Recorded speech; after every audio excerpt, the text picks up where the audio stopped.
ಎಲ್ರಿಗೂ ನಮಸ್ಕಾರ ಅನ್ನುವಂತಹ ಒಂದು ಎಪಿಸೋಡ್ ದೂತ ಅನ್ನುವ ಯೂಟ್ಯೂಬ್ ಚಾನೆಲ್ನಲ್ಲಿ ಇವತ್ತು ಇಡೀ ರಾಜ್ಯಾದ್ಯಂತ ಮತ್ತು ಇಡೀ ಜಗತ್ತಿನಾದ್ಯಂತ ಇರುವಂತಹ ಕನ್ನಡಿಗರು ಇಡೀ ಮಾಧ್ಯಮ ವಲಯದಲ್ಲಿ ಒಂದು ಬಿರುಗಾಳಿಯನ್ನೇ ಸೃಷ್ಟಿ ಮಾಡಿದೆ. ಬಹುಶಃ ತಾವೆಲ್ಲರೂ ಕೂಡ ಅದನ್ನ ನೋಡಿರಬಹುದು, ಗಮನಿಸಿರಬಹುದು. ಯಾಕೆ ಅಷ್ಟೊಂದು ದೊಡ್ಡ ಮಟ್ಟದ ಬಿರುಗಾಳಿ ಸಂಚಲನವನ್ನ ಸೃಷ್ಟಿ ಮಾಡಿದೆ ಅಂತ ಹೇಳಿದರೆ, ಆ ಯೂಟ್ಯೂಬ್ನ ಯಾರು ಪತ್ರಕರ್ತರು ಇದ್ದಾರೆ, MD ಸಮೀರ್ ಅಂತ ಹೇಳಿ, ದೂತ ಅನ್ನುವಂತಹ ಯೂಟ್ಯೂಬ್ ಚಾನೆಲ್ನ ಆ ಆಂಕರ್ MD ಸಮೀರ್ ಅವರು ಅತ್ಯಂತ ಸರಳ ಭಾಷೆಯಲ್ಲಿ ದಾಖಲೆಗಳ ಆಧಾರದ ಮೇಲೆ ಅನೇಕ ಸತ್ಯಾಸತ್ಯತೆಗಳನ್ನ ಸಚಿತ್ರವಾಗಿ ತೋರಿಸಿದ್ದಾರೆ. ಅಲ್ಲಿ ಅವರ ಆ ಒಂದು 39 ನಿಮಿಷಗಳ ವಿಡಿಯೋದಲ್ಲಿ ಯಾವುದೇ ಒಬ್ಬ ವ್ಯಕ್ತಿಯ ಹೆಸರಿಗೆ ಕಳಂಕ ತರುವಂತ ಕೆಲಸ ಅವರು ಮಾಡಲಿಲ್ಲ. ಆದರೆ ಅತ್ಯಂತ ಸೂಕ್ಷ್ಮವಾಗಿ ಕಾನೂನನ್ನ ಗಮನದಲ್ಲಿ ಇಟ್ಕೊಂಡು ಕೆಲವೊಂದು ವಿಶ್ಲೇಷಣೆಯನ್ನ ಸಮೀರ್ ಅವರು ಮಾಡಿದ್ದಾರೆ. ಹೀಗಾಗಿ ಅನೇಕ ಜನರಿಗೆ ಈ ಧರ್ಮಸ್ಥಳದ ಬಗ್ಗೆ ಅತ್ಯಂತ ಭಕ್ತಿ ಗೌರವ ಇದ್ದಂಥವ್ರಿಗೆ ಇವು ಯಾವುದು ಕೂಡ ಗೊತ್ತೇ ಇರಲಿಲ್ಲ. ಕಳೆದ 18 ವರ್ಷಗಳಿಂದ ಮಹೇಶ್ ಶೆಟ್ಟಿ ತಿಮರೋಡಿಯವರು ಈ ಧರ್ಮಸ್ಥಳದ ಧರ್ಮೋದ್ಯಮಿಗಳ ವಿರುದ್ಧ 18 ಅಲ್ಲ, ಮೇ ಬಿ 25-30 ಇಯರ್ಸ್ ಇಂತ ಅವರು ಸಂಘರ್ಷ ಮಾಡ್ತಾನೆ ಬಂದರು. ಕಳೆದ 12 ವರ್ಷದಿಂದ ಯಾವಾಗ ಸೌಜನ್ಯ ಅನ್ನುವಂತಹ ಒಬ್ಬ ಮುಗ್ಧ ವಿದ್ಯಾರ್ಥಿನಿ ಅವರದೇ ಕಾಲೇಜಿನ, ಅದೇ ಈಗೇನು ಧರ್ಮೋದ್ಯಮಗಳು ನಡೆಸ್ತಾ ಇರುವಂತಹ ಅವರದೇ ಕಾಲೇಜಿನ ವಿದ್ಯಾರ್ಥಿನಿ ಸೌಜನ್ಯಾಳ ಹತ್ಯೆ ಆಯಿತು. ಆವಾಗಿನಿಂದ ಬರೀ ಹತ್ಯೆ ಅಲ್ಲ, ಬರ್ಬರವಾದಂತಹ ಹತ್ಯೆ, gang rape and brutal murder case ಅದು. ಅದಾದ್ಮೇಲೆ ಸಾಕಷ್ಟು ಪ್ರಶ್ನೆಗಳು, ಸಾಕಷ್ಟು ಚಳವಳಿಗಳು, ಸಾಕಷ್ಟು ಹೋರಾಟಗಳು. ಆದರೆ ಆ ಹೋರಾಟಗಳು ಬರೀ ಕರಾವಳಿಗಿಷ್ಟೇ ಸೀಮಿತ ಆಗಿದ್ವು. ಆದರೆ ಇವತ್ತು ಇಡೀ ರಾಜ್ಯಾದ್ಯಂತ ಆ ಧರ್ಮಸ್ಥಳದ ಧರ್ಮೋದ್ಯಮಿ ಕುಟುಂಬದ ವಿರುದ್ಧ ಆಕ್ರೋಶ ಭುಗಿಲೇರ್ತಾ ಇದೆ. ಹೀಗಾಗಿ ಒಂದು ಅತ್ಯಂತ ದೊಡ್ಡ ಮಟ್ಟದ ಬಿರುಗಾಳಿ ಇದನ್ನು ಸೃಷ್ಟಿ ಮಾಡಿದೆ. ಇದಕ್ಕೆ ಕಾರಣ ಏನು ಅಂದ್ರೆ ಜನರ ಉತ್ಸಾಹ. ನೀವು ನೋಡಿ, ನಿನ್ನೆ ಇಷ್ಟೊತ್ತಿಗೆ ಆ ಚಾನೆಲ್ನ ದೂತ ಚಾನೆಲ್ನ ವ್ಯೂಸು ಬಹುಶಃ ಒಂದು 8-8.5 ಲಕ್ಷ ಆಗಿರ್ಬೋದು ನಿನ್ನೆ. ಅದೇ ನಮಗೆ ಬಹಳ ಅದ್ಭುತವಾದಂತಹ ಬೆಳವಣಿಗೆ. ಬರೀ ಒಂದು 4 ದಿನಗಳಲ್ಲಿ, 3 ದಿನದಲ್ಲಿ 8.5 ಲಕ್ಷ ವ್ಯೂ ಅನ್ನೋದು ಯಾವುದೇ ಒಬ್ಬ ಸೌಜನ್ಯ ಹೋರಾಟಗಾರನಿಗೆ ಒಂದು ಆಶಾಕಿರಣ ಅದು. ಯಾಕಂದ್ರೆ ಎಲ್ಲಾ ಯೂಟ್ಯೂಬ್ ಚಾನೆಲ್ಗಳನ್ನ, ಟಿವಿ ಚಾನಲ್, ಪೇಪರ್ಗಳನ್ನೆಲ್ಲ ಪೂರ್ತಿಯಾಗಿ ಅವ್ರ ಕಪಿ ಮುಷ್ಟಿಯಲ್ಲಿ ಹಿಡ್ಕೊಂಡು ಆಯ್ತು. ಅವರು ಯಾರಿಗೂ ಮಾತಾಡಲಾರ್ದಂಗೆ ಮಾಡಿಬಿಟ್ಟಿದ್ದಾರೆ. ಇದ್ದಂತಹ ಒಂದೇ ಒಂದು ನಮಗೆ ಹೋರಾಟಗಾರರಿಗೆ ಒಂದು ಆಶಾಕಿರಣ ಅಂತ ಹೇಳಿದ್ರೆ ಯೂಟ್ಯೂಬ್ಗಳು. ಆದರೆ ಇದ್ದಂತ ಒಟ್ಟು 39 ಯೂಟ್ಯೂಬ್ಗಳಿಗೆ ಒನ್ಸ್ ಅಗೇನ್ ನೋಟಿಸ್ ಕೊಟ್ಟು ಅವುಗಳನ್ನ ಬ್ಲಾಕ್ ಮಾಡಿಸ್ಬಿಟ್ರು. ಹಾಗಿದ್ರೆ ನೋವನ್ನ ಯಾರ ಜೊತೆಗೆ ಹಂಚ್ಕೋಬೇಕು? ನ್ಯಾಯದ ಧ್ವನಿ ಯಾರ ಮುಂದೆ ಕೇಳಬೇಕು?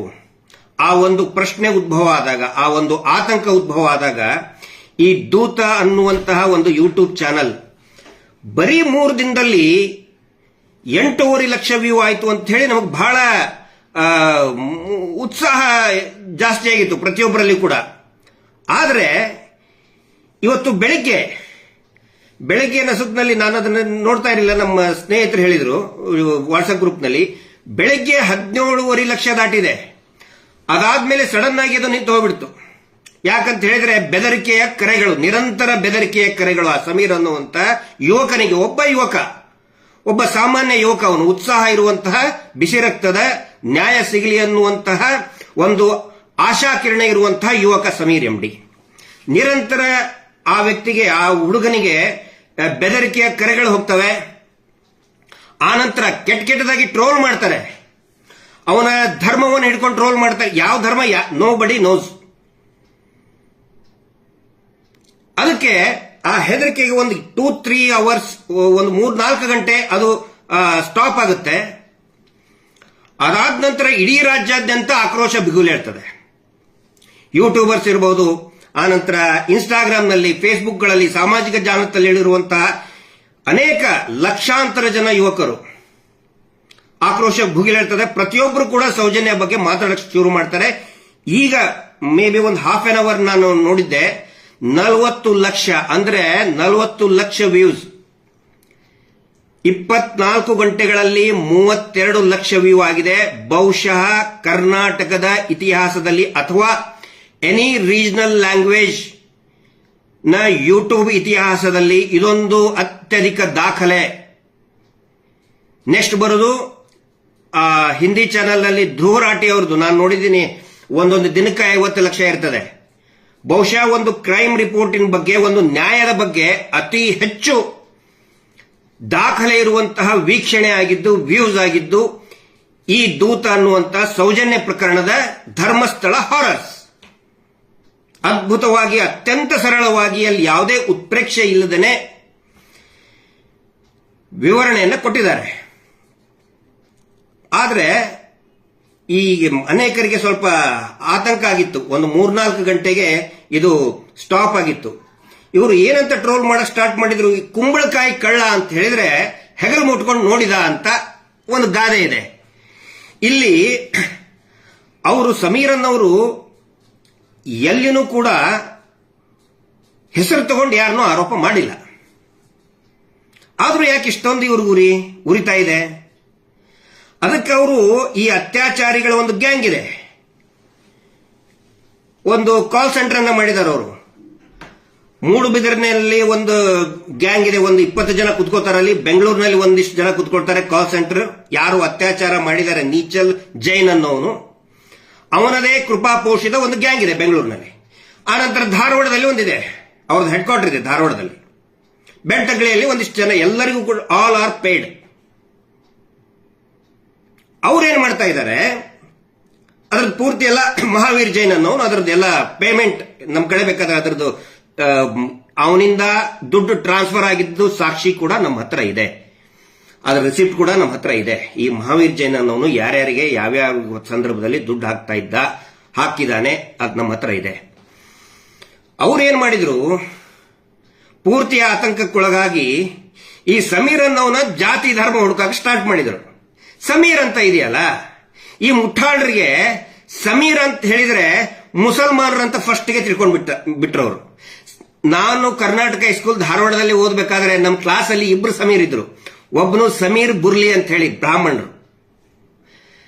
ಬ್ರಾಹ್ಮಣರಲ್ಲಿ ಕೂಡ ಸಮೀರ್, ಹಿಂದೂಗಳಲ್ಲಿ ಕೂಡ ಸಾಕಷ್ಟು ಜನ ಸಮೀರ್ ಅಂತ ಇರ್ತಾರೆ. ಮತ್ತೆ ನಮ್ಮದೇ ಕ್ಲಾಸ್ ನಲ್ಲಿ ಸಮೀರ್ ಸೈಯದ್ ಅಂತ ಇದ್ದ, ಅಣ್ಣವ್ರ ನಿಂತರ ಬರ್ತಿದ್ದ ಅವನು. ಸಮೀರ್ ಸೈಯದ್ ಮತ್ತೆ ಅವ್ರ ಬ್ರದರ್ ಶಕೀಲ್ ಸೈಯದ್ ಅಂತ ಹೇಳಿ ಎಲ್ಲರೂ ಒಟ್ಟೊಟ್ಟಿಗೆ ಇರ್ತಿದ್ವಿ ನಾವು. ಎಲ್ಲರೂ ಒಟ್ಟೊಟ್ಟಿಗೆ ಆಟ ಆಡ್ತಿದ್ರು. ಸಮೀರ್ ಅಂತ ಹೇಳಿದ್ರೆ ನನಗೊಬ್ಬರು ಹೇಳಿದ್ರು, ಸಮೀರ್ ಅಂತ ಹೇಳಿದ್ರೆ ಆಂಜನೇಯನ ಇನ್ನೊಂದು ಹೆಸರು ಸಮೀರ್ ಅಂತ ಹೇಳಿ.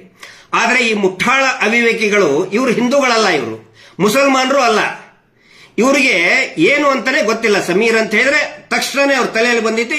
ಆನಂತರ MD ಸಮೀರ್, MD ಅಂದ್ರೆ ಮೊಹಮ್ಮದೇ. ಇವರೊಬ್ಬ ಫೇಕ್ MD ಇದ್ದ, ರಾಕೇಶ್ ಶೆಟ್ಟಿ ಅಂದ್ರೆ ಇವನು ಮೊಹಮ್ಮದ್ ರಾಕೇಶ್ ಶೆಟ್ಟಿನ. ಅವನು MD ಅಂತ ಹೇಳ್ಕೊಂಡು ತಿರ್ಕೊಳ್ತಿದ್ದ, ಮೊಹಮ್ಮದ್ ರಾಕೇಶ್ ಶೆಟ್ಟಿನ. ಎಲ್ಲಿವರೆಗೆ ಹೋದ್ರಂತ ಹೇಳಿದ್ರೆ ಒಂದು ಫೇಕ್ ಇದನ್ನು ಕೂಡ ಕ್ರಿಯೇಟ್ ಮಾಡಿಬಿಟ್ರು. ಅವನ ಅಡ್ರೆಸ್, ತಂದೆ ಹೆಸರಾದಂತೆ, ಇದಂತೆ, ಡೀಲಿಂಗ್ ಅಂತೆ, ಅದ್ರ ಏನೇನೋ ಬರೆದ್ಬಿಟ್ರು. ಅವನು ಆ ಯುವಕ ಸಮೀರ್ ಅನ್ನವನು ಮುಸ್ಲಿಂ ಆದ್ರೂ ಇರಲಿ, ಹಿಂದೂ ಆದ್ರೂ ಇರಲಿ, ಇವ್ರಿಗೇನು ಸಮಸ್ಯೆ? ಇವ್ರು ಏನು ಇಂತಲ್ಲಿ ಕುತ್ಕೊಂಡು ಹಿಂದೂ ಮುಸ್ಲಿಂ ಅಂತ ಮಾಡ್ತಾರಲ್ಲ, ಇದು ನಾನು ಎಲ್ರಿಗೂ ಹೇಳಕ್ ಇಷ್ಟಪಡ್ತಾ ಇದ್ದೀನಿ. ಯಾವಾಗ ಈ ಆಂತರಿಕ ಸಮಸ್ಯೆಯ ವಿರುದ್ಧ ಒಂದು ಚಳವಳಿಗಳು ಆಗ್ತವೆ ಈ ದೇಶದಲ್ಲಿ, ಅದು ರೈತ ಚಳವಳಿ ಇರಬಹುದು, ಅತ್ಯಾಚಾರದ ವಿರುದ್ಧದ ಚಳವಳಿಗಳು ಇರಬಹುದು. ಸೌಜನ್ಯ ಪ್ರಕರಣ ಒಂದೇ ಅಲ್ಲ, ನಿರ್ಭಯ ಪ್ರಕರಣಗಳನ್ನು ಕೂಡ ನಾನು ನೋಡಿದ್ದೀನಿ. ಆನಂತರ ದೆಹಲಿಯಲ್ಲಿ ಏನು ಒಬ್ಬನ MP ಇದ್ದ, ಅವನ ವಿರುದ್ಧ ಅಥ್ಲೆಟಿಕ್ಸ್ ಪೈಲ್ವಾನ್ರು ವಿರುದ್ಧ ಹೋರಾಟ ಮಾಡಿದ್ರು. ಚಳವಳಿ ದೆಹಲಿಯ ರಸ್ತೆಯಲ್ಲಿನೇ ಹೋರಾಟಕ್ಕೆ ಇಳಿದ್ರು. ಅವಾಗಲೂ ಕೂಡ ಇದೇ ಆರೋಪನೆ, ಇವರು ಮುಸ್ಲಿಂ ಸಂಘಟನೆಯಿಂದ ಇವರಿಗೆ ಫಂಡಿಂಗ್ ಆಗ್ತಾ ಇದೆ ಅಂತ ಹೇಳ್ಕೊಂಡು. ಈ ಏನು ಬಿಟ್ಟಿ ಟ್ರೋಲ್ ಮಾಡ್ತಾರಲ್ಲ ಇವರು, ಹಿಂದೂ ಮುಸ್ಲಿಂ ಅಂತ ಹೇಳಿ, ಆ ನಾಚಿಕೆ ಇಲ್ದಂತವ್ರಿಗೆ ನಾನು ಒಂದು ಸಜೆಷನ್ ಕೊಡ್ತಾ ಇದ್ದೇನೆ. ದಯವಿಟ್ಟು ಇಂಡಿಯಾ ಗೇಟಿಗೆ ಹೋಗಿ ಬನ್ನಿ. ದೆಹಲಿಯಲ್ಲಿರುವಂತಹ ಇಂಡಿಯಾ ಗೇಟಿಗೆ ಒಂದು ಸಾರಿ ಹೋಗಿ ಬನ್ನಿ. ಅಲ್ಲಿ ಈಗ ತುಂಬಾ ಚೆನ್ನಾಗಿ ಒಂದು ಸ್ಮಾರಕವನ್ನು ಮಾಡಿದ್ದಾರೆ. ಆ ಸ್ಮಾರಕಗಳಲ್ಲಿ ಇಟ್ಟಿಗೆ ರೂಪದಲ್ಲಿ ಆ ಸ್ಮಾರಕ ಇದೆ. ಭಾರತದ ಸ್ವಾತಂತ್ರ್ಯ ನಂತರ ಆದಂತಹ ಯುದ್ಧಗಳಲ್ಲಿ ತಮ್ಮ ಜೀವನವನ್ನ ಬಲಿದಾನ ಮಾಡಿದಂತಹ ಸಾವಿರಾರು ಸೈನಿಕರ ಹೆಸರುಗಳನ್ನ ಆ ಸ್ಮಾರಕದ ಇಟ್ಟಿಗೆಗಳಲ್ಲಿ ಕೆತ್ತಿಸಿದ್ದಾರೆ. ಹೋಗಿ ಬನ್ನಿ ಒಂದ್ಸರಿ. ಆ ಇಟ್ಟಿಗೆಗಳಲ್ಲಿ ಯಾರ್ಯಾರ ಹೆಸರಿದೆ? ಕ್ಯಾಪ್ಟನ್ ರಾಣಾವತ್ ಅವರ ಹೆಸರು ಇದೆ, ಲಾನ್ಸ್ ನಾಯಕ್ ಮಹಾದೇವ್ ಸಿಂಗ್ ಅವರ ಹೆಸರು ಇದೆ, ಕ್ಯಾಪ್ಟನ್ ಮೊಹಮ್ಮದ್ ಶರೀಫ್ ಅವರ ಹೆಸರು ಕೂಡ ಇದೆ. ಹಿಂದೂ ಮುಸ್ಲಿಂ ಇಬ್ಬರೂ ಒಟ್ಟಾಗಿ ಈ ದೇಶಕ್ಕೋಸ್ಕರ ಪ್ರಾಣ ತೆತ್ತಿದ್ದಾರೆ. ಅವರು ಹಿಂದೂ ಇರಬಹುದು, ಕ್ರಿಶ್ಚಿಯನ್ ಇರಬಹುದು, ಮುಸಲ್ಮಾನ್ ಇರಬಹುದು, ಸಿಖ್ ಇರಬಹುದು, ಯಾವುದೇ ಧರ್ಮದವರು ಇರಬಹುದು. ಬಾರ್ಡರ್ಗೆ ಒಂದ್ಸರಿ ಹೋಗಿ ಬನ್ನಿ. ವಾಘಾ ಬಾರ್ಡರ್ಗೆ ಹೋಗಿ, ಕಾಶ್ಮೀರ್ ಬಾರ್ಡರ್ಗೆ ಒಂದ್ಸರಿ ಹೋಗಿ ಬನ್ನಿ. ನೀವು ಇಲ್ಲಿ ಕುತ್ಕೊಂಡು ಬಿಟ್ಟಿ ಸುಳ್ಳ ಹಿಂದೂ ಮುಸಲ್ಮಾನ್ ಅಂತ ಆಗ್ತಿರಲ್ಲ, ಇಂಡಿಯನ್ ಬಾರ್ಡರ್ಗೆ ಒಂದ್ಸರಿ ಹೋಗಿ ಬನ್ನಿ. ಕಾರ್ಟ್ರಿಡ್ಜ್ ಖಾಲಿ ಆದಾಗ, ಅಂದ್ರೆ ಮ್ಯಾಗಝಿನ್ ನಲ್ಲಿ ಗುಂಡುಗಳು ಖಾಲಿ ಆದಾಗ ಪಕ್ಕದಲ್ಲಿರೋನು ಹಿಂದೂ ಮುಸ್ಲಿಂ ಅಂತ ನೋಡದೆ, ನಾನು ಸತ್ರು ಪರವಾಗಿಲ್ಲ, ನೀನು ಜೀವಂತ ಇರು ಅಂತ ಹೇಳಿ ಆ ಮ್ಯಾಗಝಿನ್ ಅನ್ನ ಟ್ರಾನ್ಸ್ಫರ್ ಮಾಡಿದ್ದಾರೆ. ಆ ವೆಪನ್ ಮ್ಯಾಗಝಿನ್ ಅನ್ನ ಟ್ರಾನ್ಸ್ಫರ್ ಮಾಡಿದ್ದಾರೆ. ನೀನು ಬದುಕು ಅಂತ ಹೇಳ್ಕೊಂಡು ಹಿಂದೂ ಮುಸ್ಲಿಂ ಇಬ್ರು ಒಟ್ಟಾಗಿ ಅನೇಕ ಯುದ್ಧಗಳನ್ನ ಮಾಡಿದ್ದಾರೆ. ಇಬ್ರು ಒಟ್ಟಾಗಿ ಅನೇಕ ಭಯೋತ್ಪಾದಕರನ್ನ ಎದುರಿಸಿದ್ದಾರೆ. ಯಾರು ಮಾಡ್ತಾ ಇದಾರಲ್ಲ ಅವ್ರು ಹಿಂದೂಗಳಲ್ಲ, ಮುಸಲ್ಮಾನರು ಅಲ್ಲ. ಕರಾವಳಿಯಲ್ಲಿ ಒಂದು ಟೆಕ್ನಿಕ್ ಯೂಸ್ ಮಾಡ್ತಾರೆ ಇವರು. ಯಾವಾಗ ಇವರು ವಿರುದ್ಧ, ಈ ವೀರೇಂದ್ರ ಜೈನ್ ಕಂಪನಿ ವಿರುದ್ಧ, ಡ್ರಾಮಾ ಕಂಪನಿಯ ವಿರುದ್ಧ, ಇವರು ಮಾಡ್ತಾ ಇರುವಂತಹ ಅತ್ಯಾಚಾರದ ವಿರುದ್ಧ ಪ್ರಶ್ನೆಗಳು ಭುಗಿಲೇಳ್ತವೆ, ಚಳುವಳಿಗಳು ಭುಗಿಲೇಳ್ತವೆ, ಅವಾಗ ಹಿಂದೂ ಮುಸಲ್ಮಾನ್ ಅಂತ ತಂದಿಟ್ಬಿಡ್ತಾರೆ ಇವರು. ಈ ಟೆಕ್ನಿಕ್ ಕಳೆದ 50 ವರ್ಷದಿಂದ ಅದೇ ಮಾಡ್ತಾ ಇದ್ದಾರೆ. ಯಾಕೆ ಕರಾವಳಿ ಭಾಗದಲ್ಲಿ ಪದೇ ಪದೇ ಹಿಂದೂ ಮುಸ್ಲಿಂ ದಂಗೆಗಳು ಆಗ್ತಾ ಇದಾವೆ ಅಂದ್ರೆ ಮೇನ್ ರೀಸನ್ ಇದೆ. ಹಬ್ಬಿಸ್ಬಿಡೋದು ಹಿಂದೂ ಮುಸಲ್ಮಾನ್, ಹಿಂದೂಗಳು ಹೋಗಿ ಮುಸಲ್ಮಾನರು ಇದಕ್ಕೆ ಕಲ್ಲು ಹೊಡೆಯೋದು, ಮುಸಲ್ಮಾನರು ಇವ್ರಿಗೆ ಕಲ್ಲು ಹೊಡೆಯೋದು. ಇಬ್ಬರ ಅಂಗಡಿನೂ ಕೂಡ ಮುಚ್ಚಿ ಬಿಡಬೇಕು ಕರ್ಫ್ಯೂ ಆಗಿ. ಇವ್ರ ಅಂಗಡಿ ಮಾತ್ರ, ಇವ್ರ ಮೀಟರ್ ಬಡ್ಡಿ ದಂಧೆ ಇವ್ರ ಅಂಗಡಿಗಳು ಮಾತ್ರ ಓಪನ್ ಆಗಿರಬೇಕು. ಇದೊಂದು ಟೆಕ್ನಿಕ್. ಇದನ್ನ ಅರ್ಥ ಮಾಡ್ಕೊಳ್ಳಿ. ಮತ್ತೆ ಯಾರು ಕೂಡ ಈ ತರ ಹಿಂದೂ ಮುಸಲ್ಮಾನ್ ಅಂತ ಅತ್ಯಾಚಾರದ ಬಗ್ಗೆ, ಯಾಕಂತ ಹೇಳಿದ್ರೆ ಆ ಸಮೀರ್ ಅನ್ನ ವ್ಯಕ್ತಿ ಹಿಂದೂನೋ ಮುಸಲ್ಮಾನ್ ಯಾರಿಗೂ ಕೂಡ ಗೊತ್ತಿಲ್ಲ. ಆ ಧರ್ಮವನ್ನ ನಾವು ಹುಡ್ಕೋದು ಬೇಡ. ಯಾವಾಗ ಅತ್ಯಾಚಾರದಂತ ಪ್ರಕರಣದ ಬಗ್ಗೆ ಮಾತಾಡ್ತಾರೆ, ಅದು ಯಾರೇ ಆಗಿರ್ಬೋದು, ಮತ್ತು ಇಲ್ಲಿಯ ಕೊಳಕು ವ್ಯವಸ್ಥೆಯ ವಿರುದ್ಧ ಮಾತಾಡ್ತಾರೆ, ಅವಾಗ ಅವನು ಒಬ್ಬ ಹೆಮ್ಮೆಯ ಭಾರತೀಯ, ಹೀಸ್ ಅನ್ ಇಂಡಿಯನ್, ಅವನೊಬ್ಬ ಕನ್ನಡಿಗ, ವೀರ ಕನ್ನಡಿಗ ಅಂತ ನಾವು ಅವ್ರನ್ನ ಅಕ್ಸೆಪ್ಟ್ ಮಾಡ್ಕೋಬೇಕು. ಈ ಕೊಳಕು ಹಿಂದೂ ಮುಸಲ್ಮಾನ್ ಅಂತ ಯಾರು ಮಾಡ್ತಾರೆ, ದಯವಿಟ್ಟು ಅಂತ ಟ್ರೋಲ್ ಪೇಜ್ಗಳನ್ನ ಕರ್ನಾಟಕ ಅಂತ ಇಟ್ಕೊಂಡಾರೆ, ಕರ್ನಾಟಕ ಟ್ರೋಲ್ ಪೇಜ್ ಅಂತ ಹೇಳಿ ನಾಚಿಕೆ ಇಲ್ದವರು ಅವರೆಲ್ಲರೂ ಕೂಡ ಇದೇ ನಿಚಲ್ ಜೈನ್ ನ ಟೀಮ್. ಅದು ಮಹಾವೀರ್ ಜೈನ್, ಅಭಯ್ ಜೈನ್, ನಾಚಿಕೆ ಆಗ್ಬೇಕು ಇವ್ರಿಗೆ. ದಯವಿಟ್ಟು ಇದನ್ನ ಈ ಏನು ಡಿವೈಡ್ ಮಾಡ್ತಾ ಇದ್ದಾರೆ, ಅತ್ಯಾಚಾರದಂತಹ ಗಂಭೀರ ವಿಷಯಗಳಲ್ಲಿ ಎಲ್ಲರೂ ಕೂಡ ಒಂದಾಗಬೇಕು. ರೈತರ ವಿಷಯಗಳಲ್ಲಿ ಮತ್ತು ಆಂತರಿಕ ಸಮಸ್ಯೆಗಳ ವಿಷಯದಲ್ಲಿ ಎಲ್ಲರೂ ಕೂಡ ಒಂದಾಗಬೇಕು ಅನ್ನೋದು ನಮ್ಮ ಸೌಜನ್ಯ ಹೋರಾಟಗಾರರ ಒಂದು ನಿಲುವು. ಮಹೇಶ್ ಶೆಟ್ಟಿ ತಿಮ್ರೋಡಿ ಅವ್ರ ಬಗ್ಗೆ ಕೂಡ ಮಾತಾಡ್ತಾರೆ. ಏನಂತ ಹೇಳಿದ್ರೆ ಇವರು ಮಾಡೋದು mister Veerendra Jain and gang drama company. ಕೇರಳದಲ್ಲಿ ಏನ್ ಮಾಡ್ತಾ ಇದ್ದಾರೆ ಗೊತ್ತಾ ಇವರು? ಕೇರಳದಲ್ಲಿ ಅಲ್ಲಿ ಕಮ್ಯುನಿಸ್ಟರಿಗೆ, ಸಿಪಿಎಂನವ್ರಿಗೆ, ಸಿಪಿಐ ಅಲ್ಲ ಸಿಪಿಎಂನವ್ರಿಗೆ ಹೇಳ್ತಾರೆ ಮಹೇಶ್ ಶೆಟ್ಟಿ ತಿಮ್ರೋಡಿ ಮತ್ತು ನಮಗೆ ಮಹೇಶ್ ಶೆಟ್ಟಿ ಅವರು ಈಸ್ ಅ ಕಮ್ಯುನಲ್ ಗುಂಡ ಅಂತ ಹೇಳ್ತಾರೆ. ಅಂದ್ರೆ ಹಿಂದೂ ಪರವಾದಂತಹ ಅಲ್ಲಿ ಕಮ್ಯುನಲ್ ಅಂತ ಹೇಳ್ತಾರೆ. ಎಲ್ಲಿ? ಕೇರಳದಲ್ಲಿ. ಅಲ್ಲಿಯೂ ದಂಧೆ ಇದೆ, ಮೀಟರ್ ಬಡ್ಡಿ ದಂಧೆ. ಆದ್ರೆ ಅಲ್ಲಿ ಸಹಾಯ ತಗೊಳ್ಳೋದೇ ಮುಸ್ಲಿಂ ಲೀಗ್ನವರು ಸಹಾಯ ತಗೊಳ್ತಾರೆ. ಇವರು communist party of India support ತಗೊಳ್ತಾ ಇದ್ದಾರೆ. ನಮ್ಮನ್ನ ಕಮ್ಯುನಲ್, ಹಿಂದೂ ಕಮ್ಯುನಲ್ ಅಂತ ನಮ್ಮನ್ನ ಹೇಳ್ತಾರೆ. ಇಲ್ಲಿ ಕರ್ನಾಟಕದಲ್ಲಿ ಹೇಳ್ತಾರೆ ನಮಗೆ ಇವರು ಏನೋ ಮುಸ್ಲಿಂ ರಾಡಿಕಲ್ಸ್ ಜೊತೆಗಿದೀವಂತೆ, ಕಮ್ಯುನಿಸ್ಟರ ಜೊತೆಗಿದೀವಂತ ಇಲ್ಲಿ ಅಪಪ್ರಚಾರ ಮಾಡ್ತಾರೆ. ಇವರಿಗೆ ಯಾವುದೇ ಸಿದ್ಧಾಂತಗಳಿಲ್ಲ. ಇವರಿಗೆ ಯಾವುದೇ ಸಿದ್ಧಾಂತ ಇಲ್ಲ. ಇವ್ರಿಗೆ ಸಿದ್ಧಾಂತ ಇರೋದು ಎರಡೇ, ಒಂದು ಸೆಟ್ಟಿಂಗು, ಇನ್ನೊಂದು ಫಿಟ್ಟಿಂಗು. ಇವ್ರ ತಮ್ಮ ಇದ್ದಾನೆ ಇಲ್ಲಿ ಬೆಂಗಳೂರಿನಲ್ಲಿ, ಸೆಟ್ಟಿಂಗ್ ಸುರೇಂದ್ರ ಅಂತ ಹೇಳಿ. ಬರೀ ಸೆಟ್ಟಿಂಗ್ ಮಾಡೋದು. ಆಫೀಸರ್ಗೆ, ಮಿನಿಸ್ಟರ್ಗೆ, ಟಿವಿ ಚಾನೆಲ್ಗಳಿಗೆ, ಪತ್ರಕರ್ತರಿಗೆ, ಆಮೇಲೆ ಕೋರ್ಟ್ಗಳಿಗೆ, ಕೋರ್ಟ್ ಅಲ್ಲಿ ಸೆಟ್ಟಿಂಗ್ ಮಾಡೋದೇ ಒಂದು ಕೆಲಸ, ಸೆಟ್ಟಿಂಗ್. ಇನ್ನೊಂದು ಫಿಟ್ಟಿಂಗು. ನಮ್ಮಂತ ಹೋರಾಟಗಾರರು ಯಾರಿರ್ತಾರೆ ಅವ್ರ ವಿರುದ್ಧ ಒಂದು ಫಿಟ್ಟಿಂಗ್ ಇಡೋದು.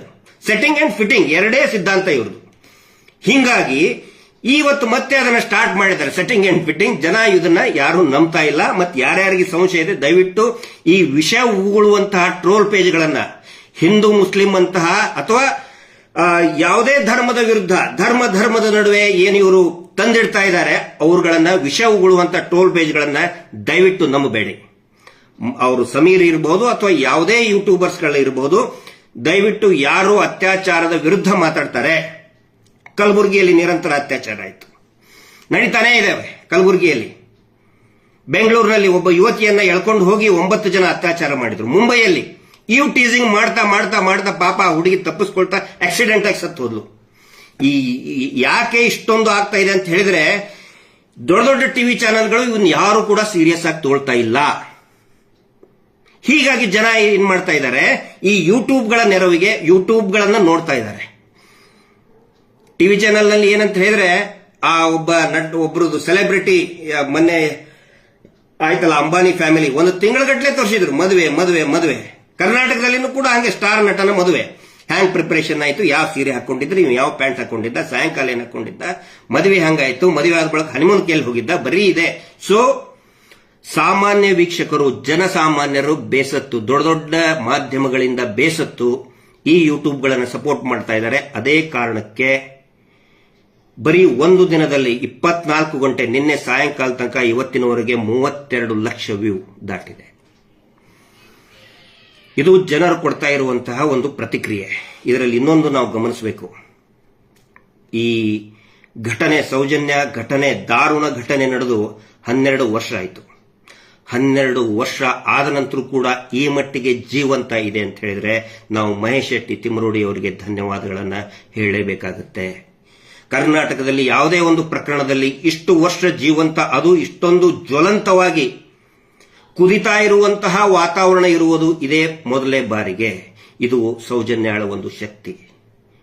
ಇದನ್ನ ಎಲ್ಲರೂ ಕೂಡ ಗಮನಿಸಬೇಕಾಗತ್ತೆ. ಇವರು ಯಾಕೆ ಇಷ್ಟೊಂದು ಈ ದಬ್ಬಾಳಿಕೆಯನ್ನು ನಡೆಸ್ತಾರೆ ಅನ್ನೋದನ್ನ 1-2 ಮಾತಲ್ಲಿ ಸ್ವಲ್ಪ ಬ್ರೀಫ್ ಇಂಟ್ರೊಡಕ್ಷನ್ ಕೊಡ್ತೇನೆ ನಿಮಗೆ, ಹಿನ್ನೆಲೆಯನ್ನ. ಯಾಕಂದ್ರೆ ಸುಮಾರು ಜನ ಹೊಸ ವ್ಯೂವರ್ಸ್ ನೋಡ್ತಾ ಇರ್ತಾರೆ, ಅವ್ರ ಗಮನಕ್ಕಿರಲಿ. ಹಿಂದೆ ಪದ್ಮಲತಾ ವೇದವಲ್ಲಿ ಪ್ರಕರಣ ಆದಾಗ 1978-79 ನಲ್ಲಿ ವೇದವಲ್ಲಿ ಪ್ರಕರಣ ಆದಾಗ ಆ ಸಂದರ್ಭದಲ್ಲಿನೂ ಕೂಡ ದೊಡ್ಡ ಮಟ್ಟದ ಹೋರಾಟಗಳು, all college union, students union ಸುಮಾರು ಸ್ಟ್ರೈಕ್ ಮಾಡ್ತಾ ಇದ್ದು. ಆವಾಗ ಅಮೃತ ಪತ್ರಿಕೆ ಅಂತ ಹೇಳಿ ಶಂಕರ್ ಭಟ್ ಅವರು ನಡೆಸ್ತಾ ಇದ್ದಂತಹ ಪತ್ರಿಕೆ, ಅವರು ಅಲ್ಲಿಂದ ಪದ್ಮಲತಾ ಪ್ರಕರಣದವರೆಗೂ ಕೂಡ ನಿರಂತರವಾಗಿ ಇವ್ರ ಬಗ್ಗೆ ಪಬ್ಲಿಷ್ ಮಾಡ್ತಾ ಇದ್ರು. ಆದರೆ ಆ ಪತ್ರಿಕೆಯ ಕಚೇರಿಗೆ ನುಗ್ಗಿ ಧ್ವಂಸ ಮಾಡಿ ಸುಟ್ಟು ಹಾಕಿದ್ರು.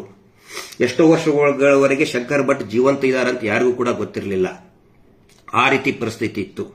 ಲಂಕೇಶ್ ಪತ್ರಿಕೆಯಲ್ಲಿ ಇವರ ಎಲ್ಲಾ ಹಗರಣಗಳನ್ನು ಕೂಡ ದೀಪಾವಳಿ ವಿಶೇಷಾಂಕದಲ್ಲಿ ಕರಾವಳಿಯ ಒಬ್ಬ ಪತ್ರಕರ್ತರು ಬರೀತಾರೆ. ಆ ದೀಪಾವಳಿ ವಿಶೇಷಾಂಕ ಲಂಕೇಶ್ ಪತ್ರಿಕೆಯ ದೀಪಾವಳಿ ವಿಶೇಷಾಂಕ ಪ್ರಕಟ ಆಗತ್ತೆ. ಬೆಂಗಳೂರಿನಿಂದ ಗೌರಿ ಲಂಕೇಶ್ ಅವರು ಫೋನ್ ಮಾಡ್ತಾರೆ ಅವಾಗ ಆ ಪತ್ರಕರ್ತರಿಗೆ, ಧನ್ಯವಾದ ಹೇಳೋದಕ್ಕೆ, ತುಂಬಾ ಚೆನ್ನಾಗಿ ಬಂದಿದೆ ನಿಮ್ಮ ವರದಿ. ಯಾಕಂದ್ರೆ ಆಲ್ಮೋಸ್ಟ್ ಆಲ್ ಎಡಿಟರ್ಸ್ ಅವರ ವರದಿಗಾರರ ಕೊಟ್ಟಂತಹ ವರದಿ ಚೆನ್ನಾಗಿದ್ರೆ ಧನ್ಯವಾದಗಳನ್ನು ಹೇಳೋದು ಒಂದು ಸಂಪ್ರದಾಯ. ದೀಪಾವಳಿ ವಿಶೇಷಾಂಕದಲ್ಲಿ ಧನ್ಯವಾದಗಳು ಅಂತ ಹೇಳಕ್ಕೆ ಬೆಂಗಳೂರಿನ ಗೌರಿ ಲಂಕೇಶ್ ಅವರು ಫೋನ್ ಮಾಡಿದಾಗ ಅವಾಗ ಅವರು ತಮ್ಮ ಫೋನ್ ರಿಸೀವ್ ಮಾಡ್ತಾನೆ, ಮೇಡಮ್ ನಮ್ಮ ಅಣ್ಣ ಅವನು ನೇಣಿಗೆ ಶರಣಾಗಿದ್ದಾನೆ ಅಂತ. ಪದ್ಮಲತಾ ಪ್ರಕರಣದಲ್ಲಿ ಆ ನ್ಯೂಸ್ ಪತ್ರಿಕೆಯ ಬಂಡಲ್ಗಳನ್ನ ಹಂಚತಕ್ಕಂತಹ ಒಬ್ಬ ಬೆಳ್ತಂಗಡಿಯ ಯುವಕ, ಅವನಿಗೆ ಹೇಳ್ತಾರೆ ನೀನು ಹಂಚಬೇಡ ಇದನ್ನ ಅಂತ ಹೇಳಿದ್ರು ಕೂಡ ಆ ನ್ಯೂಸ್ ಪತ್ರಿಕೆ ಹಂಚುವಂತಹ, ಡಿಸ್ಟ್ರಿಬ್ಯೂಟ್ ಮಾಡ್ತಾ ಇರುವಂತಹ ಚಿಕ್ಕ ಹುಡುಗನನ್ನ ಶವವನ್ನ ಆ ನೇತ್ರಾವತಿ ನದಿಯಲ್ಲಿ ಸಿಗ್ತದೆ. ಅವನು ಹೊಡೆದು ಹಾಕ್ತಾರೆ ನೇತ್ರಾವತಿ ನದಿಯಲ್ಲಿ. ಕರಾವಳಿಯ ಮೇಲೆ ಸಿಕ್ಕಾಪಟ್ಟೆ ಕೇಸ್ ಹಾಕ್ತಾರೆ. ಇವತ್ತಿಗೂ ಕೂಡ ನಮಗೆ ದಾಖಲೆಗಳು ಏನಾದ್ರೂ ಸಿಗೋದು ಕರಾವಳಿ ಅಲೆ ಅನ್ನುವಂತ ಒಂದು ಪತ್ರಿಕೆ. ವಿಜಯ್ ಕಿರಣ್ ಕೂಡ ತುಂಬಾ ಚೆನ್ನಾಗಿ ಮಾಡ್ತಾ ಇದ್ರು. ಬಟ್ ಈಗ ಅವರು ಬಹಿರಂಗವಾಗಿ ಹೇಳ್ತಾರೆ ನಮಗೆ ಅಡ್ವರ್ಟೈಸ್ಮೆಂಟ್, ಪಾಪ ತುಂಬಾ ಚೆನ್ನಾಗಿ ಮಾಡ್ತಾ ಇದ್ದಾರೆ, ಅಂತವ್ರ ಬಗ್ಗೆ ನಾವೇನು ಟೀಕೆಗಳನ್ನ ಮಾಡ್ತಾ ಇಲ್ಲ. ಬಟ್ ಅನೇಕ ಪತ್ರಿಕೆಗಳ ಮೇಲೆ ಈ ರೀತಿ ದಬ್ಬಾಳಿಕೆಯನ್ನ ತೆಗೆದುಕೊಂಡು ಬಂದ್ರು.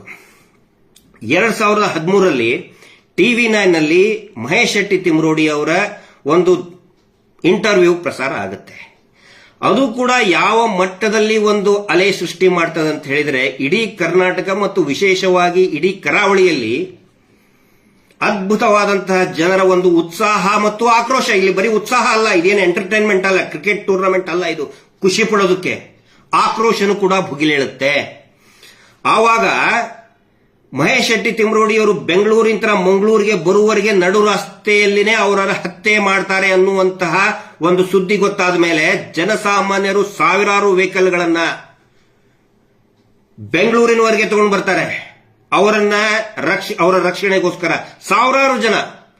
ಅವರಲ್ಲಿ ಒಂದು ಇದರ ಪ್ರಕಾರ 8,000 ವೆಹಿಕಲ್ಗಳು ಬಂದಿದ್ದು, 8,000 ವೆಹಿಕಲ್ಗಳು ಮಹೇಶ್ ಶೆಟ್ಟಿ ತಿಮ್ರೋಡಿ ಅವ್ರನ್ನ ರಿಸೀವ್ ಮಾಡ್ಕೊಳ್ಳೋದಕ್ಕೆ. ಆ ಒಂದು ಪರಿಸ್ಥಿತಿ ನಿರ್ಮಾಣ ಆಗಿತ್ತು. ಅವಾಗ ಇವ್ರು ಏನ್ ಮಾಡಿದ್ರು, ಆ ಟಿವಿ ಚಾನೆಲ್ ಮೇಲೇನೆ ಏನು ಸ್ಟೇ ತಗೊಂಡು ಬಂದು ಇನ್ನೇನೇನೋ ಕಸರತ್ತು ಮಾಡಿ ನಿಲ್ಸಾಕಿದ್ರು. ಅಂದ್ರೆ ಇವರು ಸಾಚಗಳಿದ್ರೆ ಒಂದು ಬಹಳ ಸರಳ ಪ್ರಶ್ನೆ ಎಲ್ಲರ ಮುಂದೆ ಇರ್ತದೆ. ಇವರು ನಿಜವಾಗ್ಲೂ ಸಾಚಗಳಿದ್ರೆ ವೀರೇಂದ್ರ ಜೈನ್ ಮತ್ತು ಅವರ ತಮ್ಮ ದ ಮೋಸ್ಟ್ ನೊಟೋರಿಯಸ್ ಏನು ಹಾರರ್ ಧರ್ಮಸ್ಥಳ ಹಾರರ್ ಅಂತ ಹೇಳಿದಾರ, ಆ ಹಾರರ್ ಆ ಭಯಾನಕ ಘಟನೆಗಳಿಗೆ ಕಾರಣ ಈ ಧರ್ಮೋದ್ಯಮಿ ಮಿಸ್ಟರ್ ವೀರೇಂದ್ರ ಜೈನ್ ಅವರ ಖಾಸಾ ತಮ್ಮನೇ. ಅವರ ಆ ತಮ್ಮನ ಮಕ್ಕಳು ಮತ್ತು ಅವರ ತಮ್ಮನ ಆ ಮಕ್ಕಳ ಜೊತೆಗಿರುವಂತಹ ಒಂದು ಗ್ಯಾಂಗ್, ಕೊಕೇನ್ ಗಾಂಜಾ ಸೇದುವಂತಹ ಆ ಒಂದು ರೇಪಿಸ್ಟ್ ಗ್ಯಾಂಗ್. ಆ ಗ್ಯಾಂಗ್ ಸೃಷ್ಟಿ ಮಾಡಿದಂತಹ ಆ ರೇಪಿಸ್ಟ್ ಗ್ಯಾಂಗ್ ಸೃಷ್ಟಿ ಮಾಡಿದಂತಹ ಭಯಾನಕತೆ ಎಷ್ಟಿದೆ ಅಂತ ಹೇಳಿದ್ರೆ ಯಾರೊಬ್ಬರು ಕೂಡ ಅವ್ರ ವಿರುದ್ಧ ಮಾತಾಡೋದಕ್ಕೆ ತಯಾರ ಇರುವುದಿಲ್ಲ. ಅಯ್ಯೋ ಬಿಡಪ್ಪ ನಮ್ಗೆ ಯಾಕಂತ ಹೇಳಿ. ಅಲ್ಲಿ ಒಬ್ಬನಿದ್ದಾನೆ ಧನ್ಕೀರ್ತಿ ಜೈನ್ ಅಂತ ಹೇಳಿ. ಅವನ ಕೆಲಸ ಏನಂತ ಹೇಳಿದ್ರೆ ಪತ್ರಕರ್ತರು ಯಾರ್ಯಾರಿದ್ದಾರೆ ಪತ್ರಕರ್ತರ ಸಂಘದವ್ರನ್ನ ಕರ್ಸ್ಕೊಂಡು ಬರೋದು, ಇವರಿಗೆ ಏನು ಪೂಜ್ಯರು ಪರಮ ಪೂಜ್ಯರು ಅಂತ ಕರೀತಾರೆ, ಅವ್ರಿಗೆ ಕಾಲಿಗೆ ಬೀಳಲೇಬೇಕು. ಅವರು ಯಾರಾದ್ರೂ ಇಲೆಕ್ಟ್ ಆಗ್ಬಿಟ್ಟ ಅಂದ್ರೆ ಪ್ರತಿ ಇಲೆಕ್ಷನ್ ಆಗತ್ತಲ್ಲ, ಇಲೆಕ್ಷನ್ ಆದ್ಮೇಲೆ ಎಲ್ಲಾ ಪತ್ರಕರ್ತರು ಹೋಗಿ ಅವ್ರ ಕಾಲಿಗೆ ಬೀಳಲೇಬೇಕು. ಯಾರು ಕಾಲಿಗೆ ಬೀಳೋದಿಲ್ಲೋ ಅವ್ರನ್ನ ಟಾರ್ಗೆಟ್ ಮಾಡ್ತಾರೆ. ಹೀಗಾಗಿ ಪತ್ರಕರ್ತರು ಯಾರು ಇವರ ವಿರುದ್ಧ ಹೋಗೋದಕ್ಕೆ ಧೈರ್ಯ ಮಾಡೋದಿಲ್ಲ. ಅನೇಕ ಪತ್ರಕರ್ತರು ಧೈರ್ಯ ಮಾಡಿದವರು ಊರು ಬಿಟ್ಟು ಬೆಂಗಳೂರು ಅಥವಾ ಬೇರೆ ಬೇರೆ ಕಡೆ ಸೆಟಲ್ ಆಗಿದ್ದಾರೆ. ಅಂದ್ರೆ ಮಾಧ್ಯಮದ ಮೇಲೆ ಎಷ್ಟು ಒಂದು ದಬ್ಬಾಳಿಕೆ ಇಟ್ಟಿದ್ದಾರೆ ಅನ್ನೋದನ್ನ ನಿಮಗೆ ನಾನು ಹೇಳ್ತಾ ಇದ್ದೀನಿ. ಈಗ ಅವರಿಗೆ ಆ ಇದನ್ನ ಮಾಡಕ್ಕಾಗ್ತಾ ಇಲ್ಲ, ದಬ್ಬಾಳಿಕೆ ಅಂದ್ರೆ ಬಲವಂತವಾಗಿ. ಅದ್ರ ಸಲುವಾಗಿ ಏನ್ ಮಾಡಿದ್ದಾರೆ, ಅಡ್ವರ್ಟೈಸ್ಮೆಂಟ್ ಅನ್ನುವಂತಹ ಅಸ್ತ್ರವನ್ನ ಇಟ್ಕೊಂಡಿದ್ದಾರೆ. ನನಗೂ ಕೂಡ ಅನೇಕ ಪತ್ರಕರ್ತರು ತುಂಬಾ ಚೆನ್ನಾಗಿ ಗೊತ್ತಿದ್ದಾರೆ. ಕಳೆದ ಒಂದು 20 ವರ್ಷದಿಂದ ಒಳ್ಳೆ ನನಗೆ ಒಂದು ನಂಟು ಇರುವಂತ, ಒಳ್ಳೆ ಸ್ನೇಹ ಇರುವಂತವ್ರಿಗೆ ನಾನು ಅವಾಗ ವಿಚಾರ ಮಾಡ್ತಾ ಇರ್ತೀನಿ. ಎಲ್ಲರೂ ಹೇಳೋದು ಒಂದೇ, ಗಿರೀಶ್ ವರ್ಷಕ್ಕೆ 2 ಕೋಟಿ ಕೊಡ್ತಾರೆ ಅವರು ಅಡ್ವರ್ಟೈಸ್ಮೆಂಟ್ ಅಂತ. ಇನ್ನು ಬೇರೆ ಬೇರೆ ರೂಪದಲ್ಲಿ ಕೂಡ ಕೊಡ್ತಾರೆ, ಅದನ್ನ ನಾನು ಚರ್ಚೆ ಮಾಡೋ ಅವಶ್ಯಕತೆ ಇಲ್ಲ. ಕೆಲವೊಬ್ರು ತಗೊಳ್ಳೋರು ತಗೊಳ್ತಾರೆ, ತಗೊಳ್ಳೋರು ತಗೊಳ್ಳೋದಿಲ್ಲ. ಆದ್ರೆ 2 ಕೋಟಿ ಒಂದು ಪತ್ರಿಕೆಗೆ ವರ್ಷಕ್ಕೆ 2 ಕೋಟಿ ಅಡ್ವರ್ಟೈಸ್ಮೆಂಟ್ ಕೊಟ್ರೆ ಅದರಲ್ಲೇ ನಮ್ದು ಪೇಮೆಂಟ್ ಇದನ್ನೆಲ್ಲ ಮುಗಿದು ಹೋಗ್ಬಿಡ್ತದೆ. ಅಂದ್ರೆ ಏನು ನಮ್ದು ಸ್ಟಾಫ್ ಪೇಮೆಂಟ್ ಇರ್ಬೋದು, ಖರ್ಚುಗಳಿದೆ, ಖಂಡಿತ ಇದೆ, ನಾವು ಅದನ್ನು ಒಪ್ಕೊಳ್ಬೇಕು. ಯಾವುದೇ ಒಂದು ಟಿವಿ ಚಾನೆಲ್ ನಡೆಸೋದು, ಒಂದು ದೊಡ್ಡ ಪತ್ರಿಕೆ ನಡೆಸೋದು ಅಷ್ಟು ಸುಲಭ ಅಲ್ಲ. ಹೀಗಾಗಿ ಆ ಅಡ್ವರ್ಟೈಸ್ಮೆಂಟ್ ಇವತ್ತು ಎಡಿಟರ್ ಕೈಯಲ್ಲಿ ಯಾವ ಸುದ್ದಿ ಮಾಡಬೇಕು ಅನ್ನೋದು ಎಡಿಟರ್ ಕೈಯಲ್ಲಿ ಇರ್ತದೆ, ಸಂಪಾದಕರ ಕೈಯಲ್ಲಿ ಇರ್ತದೆ. ಆದರೆ ಯಾವುದನ್ನ ಸುದ್ದಿ ಮಾಡಬಾರದು ಅನ್ನೋದನ್ನ ಸಂಪಾದನೆ ತರುವಂತಹ ಅಡ್ವರ್ಟೈಸ್ಮೆಂಟ್ ಏಜೆನ್ಸಿಗಳ ಕಡೆ ಇರ್ತದೆ. ಹೀಗಾಗಿ ನಾವು ಪತ್ರಕರ್ತರಿಗೆ, ಪತ್ರಿಕೋದ್ಯಮಕ್ಕೆ ನಾವು ಬೈತಾ ಇಲ್ಲ, ಟೀಕೆ ಮಾಡಲ್ಲ. ಆದರೆ ಇವತ್ತು ಪತ್ರಿಕೋದ್ಯಮ ಪತ್ರಕರ್ತರ ಕೈಯಲ್ಲಿ ಇಲ್ಲ, ಉದ್ಯಮಿಗಳ ಕೈಯಲ್ಲಿದೆ. ನೀವು ಯಾವುದೇ ಪತ್ರಿಕೆ ತೆಗೆದು ನೋಡಿ, ಫಸ್ಟ್ ಅದು ಶುರುವಾಗದೆ ಅಡ್ವರ್ಟೈಸ್ಮೆಂಟ್ ಇಂತ ಮುಂಚೆ ಹೆಡ್ಲೈನ್, ಡೈರೆಕ್ಟ್ ಆಗಿ ನಾವು ಹೆಡ್ಲೈನ್ ನೋಡ್ತಾ ಇದ್ವಿ. ಇವತ್ತು ಡೈರೆಕ್ಟ್ ನಿಮಗೆ ಹೆಡ್ಲೈನ್ ನೋಡಕ್ ಸಿಗೋದಿಲ್ಲ. ಫಸ್ಟ್ 1 ಪೇಜು 2 ಪೇಜು ಅಡ್ವರ್ಟೈಸ್ಮೆಂಟೇ ನೋಡ್ಬೇಕು ನೀವು. ಟಿವಿ ಚಾನಲ್ ಹಂಗೆ, ಸುದ್ದಿಗಳು ನೀವು ನೋಡ್ತೀರಿ, ಅದನ್ನ ಸುದ್ದಿಗಳು ಅನ್ಕೊಂಡಿರ್ತೀರಿ, ಆದ್ರೆ ಆಕ್ಚುಲಿ ಸುದ್ದಿ ಇರೋದಿಲ್ಲ. ಅನೇಕ ಅವು ಅಡ್ವರ್ಟೈಸ್ಮೆಂಟ್ ಇರ್ತವೆ. ಇದು ವಾಸ್ತವ. ಇಂಥ ಪರಿಸ್ಥಿತಿಯಲ್ಲಿ ಮಾಧ್ಯಮ ಇದೆ, ಇವರ ಒಂದು ಕಪಿ ಮುಷ್ಟಿಯಲ್ಲಿದೆ. ಈ ಒಂದು ದಾರುಣ ಪರಿಸ್ಥಿತಿಯಲ್ಲಿ ಗಟ್ಟಿಯಾಗಿ ಎದ್ದು ನಿಂತಿದ್ದೆ ಯೂಟ್ಯೂಬ್ಗರ್ಗಳು. ಕಳೆದ 1.5 ವರ್ಷದಿಂದ ನಿಜವಾಗ್ಲೂ ನಾವು ಹ್ಯಾಟ್ಸ್ ಆಫ್ ಮಾಡಬೇಕು. ನಿಜವಾಗ್ಲೂ ಕೂಡ ಅವರು ಎಲ್ಲರಿಗೂ ಕೂಡ ನಾವು ಸೆಲ್ಯೂಟ್ ಹೊಡಿಬೇಕು. ಅನೇಕ ಯೂಟ್ಯೂಬ್ಗಳು, ನಾನಿಲ್ಲಿ ಯೂಟ್ಯೂಬ್ಗಳ ಬಗ್ಗೆ ನಾನು ಹೇಳ್ತಾ ಇದ್ದೀನಿ. ಮತ್ತೆ ಸಮೀರ್ ಅವರಿಗೆ ವಿ ಕಾಂಗ್ರಾಚುಲೇಟ್. ನಾವೆಲ್ಲರೂ ನಿಮ್ ಜೊತೆಗಿದ್ದೇವೆ, ತಲೆ ಕೆಸ್ಕೊಳಕ್ ಹೋಗಬೇಡಿ. ಯಾವನು ನಿಮ್ಮನಿಗೆ ಏನು ಮಾಡಕ್ಕಾಗೋದಿಲ್ಲ. ಮತ್ತು ಸೌಜನ್ಯ ಪರವಾಗಿ, ನ್ಯಾಯ ಪರವಾಗಿ ಇದ್ದಂತವರು, ಅವರ ವಿರುದ್ಧ ಪರವಾಗಿ ಅಂತ ನಾನು ಹೇಳ್ತಾ ಇಲ್ಲ. ಯಾರು ನ್ಯಾಯ ಪರವಾಗಿರ್ತಾರೆ, ಸ್ವತಃ ಮಂಜುನಾಥ ಸ್ವಾಮಿನೇ, ಸ್ವತಃ ಸೌಜನ್ಯ ಶಕ್ತಿನೇ ಸೇಫ್ ಆಗಿ ಕರ್ಕೊಂಡು ಹೋಗ್ತಾ ಇದೆ. ಯಾರು ಕೂಡ ತಲೆ ಕೆಡಿಸ್ಕೊಳ್ಳುವಂತ ಅವಶ್ಯಕತೆ ಇಲ್ಲ. ಅವರೇ ಹೆದರ್ಕೊಂಡು ಕುತ್ಕೊಂಡಿದ್ದಾರೆ. ಈಗ ಹೀಗಾಗಿ ಹೆದರದವರಿಗೆ ಹೆದರುವಂತ ಅವಶ್ಯಕತೆ ಇಲ್ಲ. ಅನೇಕ ಯೂಟ್ಯೂಬರ್ಗಳು ಯಾರ್ಯಾರು ನಮಗೆ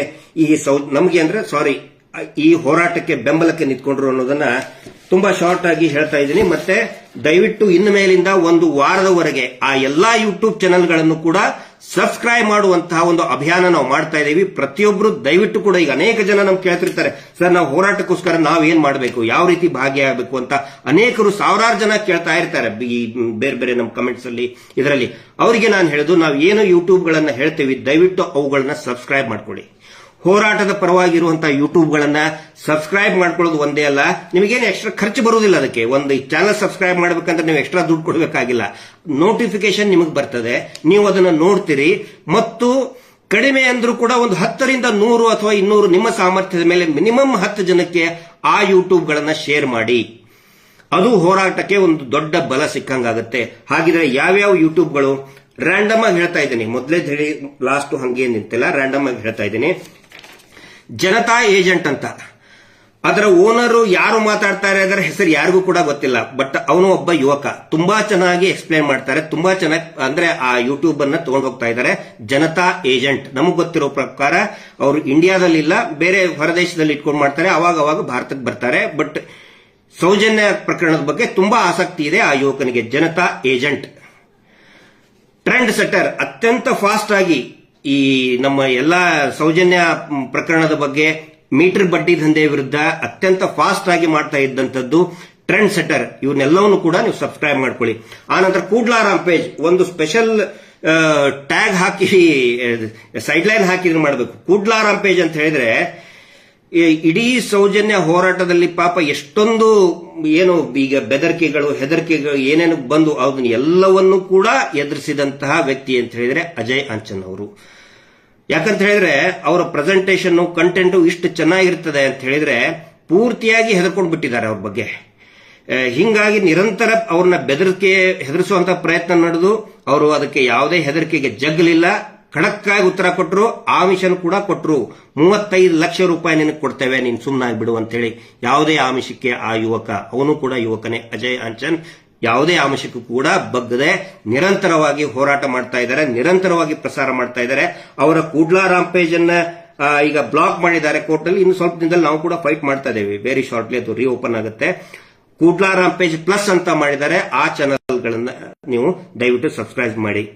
ಸಂಚಾರಿ ಸ್ಟುಡಿಯೋ ವಿಶೇಷವಾಗಿ ಈ ಮೀಟರ್ ಬಡ್ಡಿ ದಂಧೆ ವಿರುದ್ಧ ತುಂಬಾ ಅಲೆದಾಡಿದ್ದಾರೆ. ಅವ್ರ ಹೆಸರು ತಕ್ಕಂಗೆನೆ ಮತ್ತೆ ಅವರ ಹಿನ್ನೆಲೆನೂ ಕೂಡ ಬಹಳ ಅದ್ಭುತವಾಗಿದೆ. ಸಂಘರ್ಷಮಯವಾದಂತಹ ವೈಯಕ್ತಿಕ ಜೀವನ ಇದೆ. ಎಲ್ಲೆಲ್ಲೂ ಪಾಪ ಬೆಂಗಳೂರಿಗೆ ಬಂದು ನಾನು ಕೇಳಿದೆ ಅವರಿಗೆ, ಒಂದು ತಿಂಗಳಿಗೆ ಬರೀ ಒಂದು 100 ರೂಪಾಯಿ ಸಂಬಳಕ್ಕೆ ದುಡಿದಂತಹ ಸಂತೋಷ್ ಶೆಟ್ಟಿ ಅವರು, ಸಂಚಾರಿ ಸಂತೋಷ್ ಅವರು ಅತ್ಯಂತ ಪ್ರಾಮಾಣಿಕ ವ್ಯಕ್ತಿ. ಈ ಹೋರಾಟಕ್ಕೆ ಜಯ ಸಿಗಲೇಬೇಕು ಅಂತ ಹೇಳಿ ಅವರು ಈ ಯೂಟ್ಯೂಬ್ಗಳನ್ನ ಮಾಡ್ತಾ ಇದ್ದಾರೆ. ಸಂಚಾರಿ ಸ್ಟುಡಿಯೋ. ಆನಂತರ ಥರ್ಡ್ ಐ ಒಬ್ಬ ಪ್ರೊಫೆಷನಲ್ ಆಗಿ ಇವರೆಲ್ಲರೂ ಕೂಡ ಅಂದ್ರೆ ಸೌಜನ್ಯ ಇದ್ರ ಸಲುವಾಗಿನೇ ಅಂತ ಇದನ್ನ ಮಾಡಿದವರು. ಆದ್ರೆ ನಮ್ಮ ಥರ್ಡ್ ಐನವರು ಸುಬ್ರಹ್ಮಣ್ಯ ಹಂಡಿಗೆ ಅವರು ಬಹಳ ಪ್ರೊಫೆಷನಲ್ ಆಗಿ ಅವರು ಮಾಡ್ತಾರೆ. ಅವರು ಸೌಜನ್ಯ ಕೇಸ್ ಒಂದೇ ಅಲ್ಲ, ಬೇರೆ ಬೇರೆ ಪ್ರಕರಣಗಳ ಬಗ್ಗೆನೂ ಕೂಡ ಪ್ರತಿನಿತ್ಯ ಇದನ್ನ ಮಾಡ್ತಾರೆ. ಆದ್ರೆ ಯಾವಾಗ ಇವರು ಸೌಜನ್ಯ ವಿಷಯದ ಬಗ್ಗೆ ಮಾತಾಡಕ್ ಸ್ಟಾರ್ಟ್ ಮಾಡಿದ್ರು, ವಿಪರೀತ ಕಿರುಕುಳ, ವಿಪರೀತ ಫೋನ್ ಕಾಲ್ಗಳು, ಕೆಟ್ಟದಾಗ ಬೈಯೋದು, ಹೆದರಿಕೆ ಮಾಡೋದು, ಇದೆಲ್ಲ ಮಾಡ್ತಾ ಇದ್ರು. ಅದು ಯಾವುದಕ್ಕೂ ಬಗ್ಗದೆ ಥರ್ಡ್ ಐ ಇಡೀ ರಾಜ್ಯಾದ್ಯಂತ ರಾಜ್ಯವ್ಯಾಪಿಯಾಗಿ ಅವರು ಸೌಜನ್ಯ ಪರವಾಗಿ ಗಟ್ಟಿಯಾಗಿ ನಿಂತ್ಕೊಂಡಿದ್ದಾರೆ. ಹಿಂಗಾಗಿ ಅವರಿಗೆ ಧನ್ಯವಾದಗಳನ್ನು ಹೇಳ್ತಾ, ಥರ್ಡ್ ಐನ ಇದುವರೆಗೂ ಯಾರ್ಯಾರು ಸಬ್ಸ್ಕ್ರೈಬ್ ಮಾಡ್ಕೊಂಡಿಲ್ಲ ದಯವಿಟ್ಟು ಎಲ್ಲರೂ ಕೂಡ ಸಬ್ಸ್ಕ್ರೈಬ್ ಮಾಡ್ಕೊಳ್ಳಿ. ಅಕ್ಷರ ಮೀಡಿಯಾ ರಾಜು ಮೌರ್ಯ ಅವರು ಮಧ್ಯ ಕರ್ನಾಟಕ ದಾವಣಗೆರೆಯಲ್ಲಿ ಮೂಲತಃ ಪತ್ರಕರ್ತರಿಷ್ಟೇ ಅಲ್ಲ, ಅವರು ಒಬ್ಬ ಸಾಮಾಜಿಕ ಕಾರ್ಯಕರ್ತರು. ಅವರನ್ನು ಕೂಡ ಅವ್ರ ಮನೆಗೆ ಹೋಗಿ, ಅವ್ರ ಆಫೀಸಿಗೆ ಹೋಗಿ, ನಿಮ್ಗೆ 50 ಲಕ್ಷ ರೂಪಾಯಿ ಕೊಡ್ತೀವಿ, ಇನ್ವೆಸ್ಟ್ಮೆಂಟ್ ಮಾಡ್ತೀವಿ, ಸೌಜನ್ಯ ಬಗ್ಗೆ ಮಾತಾಡಕ್ ಹೋಗ್ಬಿಡಿ ಅಂತ ಹೇಳಿದ್ರೆ ಅವ್ರು ಯಾವ ಜಪ್ಪಯ್ಯ ಅನ್ಲಿಲ್ಲ. ಇನ್ನು ಏನೇನೋ ಪ್ರೆಷರ್ ತಗೊಂಡು ಬಂದ್ರು ಅವ್ರ ಮೇಲೆ. ಒಂದಿಷ್ಟು ಗುಂಪುಗಳು ಬಂದು ಅವ್ರನ್ನ ನೋಡಿ ಇದು ಹಂಗಲ್ಲ ಹಿಂಗಲ್ಲ ಅಂತ ಹೇಳಿ. ಆದ್ರೆ ಅವರು ಒಬ್ಬ ಪಳಗಿದಂತಹ ವೆರಿ ಸೀನಿಯರ್ ಪತ್ರಕರ್ತರವರು, ಆಮಿಷಕ್ಕೆ ಒಳಗಾಗಲಿಲ್ಲ. ಅವರು ಕೂಡ ಈಗ ಒಂದು ಹೊಸದಾಗಿ ಅಂದ್ರೆ ಸುಮಾರು ಒಂದು 30-35 ಯೂಟ್ಯೂಬ್ಗಳನ್ನ ಬ್ಲಾಕ್ ಮಾಡಿದ್ದಾರೆ. ಒನ್ಸ್ ಅಗೇನ್ ಅವು ಎಲ್ಲಾ ಚಾನೆಲ್ಗಳಿಗೆ, ಯೂಟ್ಯೂಬ್ಗಳಿಗೆ ಜೀವ ತುಂಬಬೇಕಾಗಿದೆ. ದಯವಿಟ್ಟು ಪ್ರತಿಯೊಬ್ಬರು ಕೂಡ ಅಕ್ಷರ ಮೀಡಿಯಾನ್ನ ನೀವು ಸಬ್ಸ್ಕ್ರೈಬ್ ಮಾಡ್ಕೊಳ್ಳಿ. ಸೌಜನ್ಯ ನ್ಯೂಸ್ ಅವರು ಕೂಡ ಅಂದ್ರೆ ವೆರಿ ರೆಗ್ಯುಲರ್ ಆಗಿ ಮಾಡ್ತಾ ಇರ್ತಾರೆ. ಸೌಜನ್ಯ ನ್ಯೂಸ್, ಆನಂತರ ಸುಖಿ ಸನಾತನಿ, ದುರ್ಗಾಶಕ್ತಿ, ಆನಂತರ ಜೈ ಭೀಮ್ ಅಂತ ಹೇಳಿ ನನಗೆ ಅವ್ರ ಹೆಸರು ಗೊತ್ತಾಗಲಿಲ್ಲ, ನಾನು ತಿಳಿಯೋದಕ್ಕೆ ಪ್ರಯತ್ನ ಪಟ್ಟೆ. ಜೈ ಭೀಮ್ ಅಂತ ಹೇಳಿ he is a young advocate. ಕಾನೂನಿನ ವಿಷಯಗಳನ್ನ ತುಂಬಾ ಚೆನ್ನಾಗಿ ಅವರು ವಿಶ್ಲೇಷಣೆ ಮಾಡ್ತಾ ಇದ್ರು. ಅವಾಗವಾಗ ಮಾಡ್ತಾನೆ ಇರ್ತಾರೆ. ಪಾಪ ನಮಗೆ ಅವ್ರಿಗೆ ಕಮ್ಯುನಿಕೇಶನ್ ಇಲ್ಲ. ದಯವಿಟ್ಟು ಜೈ ಭೀಮ್ ಕಾನೂನು ಬಗ್ಗೆ ಅವರು ಅರಿವು ಮೂಡಿಸಂತವ್ರು ನಿಮ್ಮ ಇದಕ್ಕೆ ಬಂದ್ರೆ, ನಿಮ್ಮ ಮೊಬೈಲ್ ಮೇಲೆ ಟಿವಿ ಸ್ಕ್ರೀನ್ ಮೇಲೆ ಬಂದ್ರೆ ದಯವಿಟ್ಟು ಜೈ ಭೀಮ್ ಅನ್ನ ನೀವು ಸಬ್ಸ್ಕ್ರೈಬ್ ಮಾಡ್ಕೊಳ್ಳಿ. ಆದಿತ್ಯ ಕಿರಣ್ ಅವ್ರ ವಿಶೇಷತೆ ಏನಂತ ಹೇಳಿದ್ರೆ ಗೆಜ್ಜೆ ಇದನ್ನಂತ ಅವ್ರದ್ದು ಯೂಟ್ಯೂಬ್ ಇತ್ತು. ಕೇರಳದ ಕಾಸರಗೋಡ್ನಲ್ಲಿ ಅತ್ಯಂತ ಭಯಾನಕ ವಾತಾವರಣ ಇದ್ದಂತ ಸಂದರ್ಭದಲ್ಲಿ ಒಬ್ಬರೇ ನಿಂತ್ಕೊಂಡು ಈ ವಿಷಯಗಳನ್ನ ಪ್ರಸ್ತಾಪ ಮಾಡ್ತಿದ್ರು. ಆದಿತ್ಯ ಕಿರಣ್ ಕ್ರಿಯೇಷನ್ಸ್ ಅಂತ. ಬಟ್ ಅವ್ರದ್ದು ಏನಂತ ಹೇಳಿದ್ರೆ ಈ ಹಳೆ ವಿಡಿಯೋಗಳನ್ನ ಹಾಕೋದು ಜಾಸ್ತಿ. ಅವರು ಈ ಕೆಲವೊಂದು ಸಿನಿಮಾ ಥಿಯೇಟರ್ಗಳಿರ್ತವೆ, ಅದರ ಹಳೇ ಸಿನಿಮಾನೇ ಬರ್ತವೆ. ಹಿಂಗಾಗಿ ಇವರು ಹಳೆ ಓಲ್ಡ್ ಇಸ್ ಗೋಲ್ಡ್ ಇದ್ದಂಗೆ ಹಳೆ ವಿಡಿಯೋಗಳನ್ನ ಹಾಕಿ ಮತ್ತೆ ಒಂದು ನೆನಪು ತರುವಂತ ಪ್ರಯತ್ನವನ್ನ ಆದಿತ್ಯ ಕಿರಣ್ ಅವರು ಮಾಡ್ತಿರ್ತಾರೆ. ದಯವಿಟ್ಟು ಅದನ್ನ ನೀವು ಸಬ್ಸ್ಕ್ರೈಬ್ ಮಾಡ್ಕೊಳ್ಳಿ. PRS ಪ್ರಶಾಂತ್, ಹ್ಯೂಮನ್ ರೈಟ್ಸ್, ಕುಂದಾಪುರದವರು, ಮೂಲತಃ ಕುಂದಾಪುರದವರು. ಪಾಪ ಅಂದ್ರೆ ಒಂದು ಪ್ರಾಮಾಣಿಕವಾಗಿ ಒಂದು ಪ್ರಯತ್ನವನ್ನ ಇಡೀ ಪ್ರಕರಣವನ್ನ ಒಂದು ಹ್ಯೂಮನ್ ರೈಟ್ಸ್ ಆ ಒಂದು ಆಂಗಲ್ ನಲ್ಲಿ ಅವರು ಪ್ರಸಾರ ಮಾಡ್ತಿರ್ತಾರೆ. PRS ಪ್ರಶಾಂತ್ ಅವರು.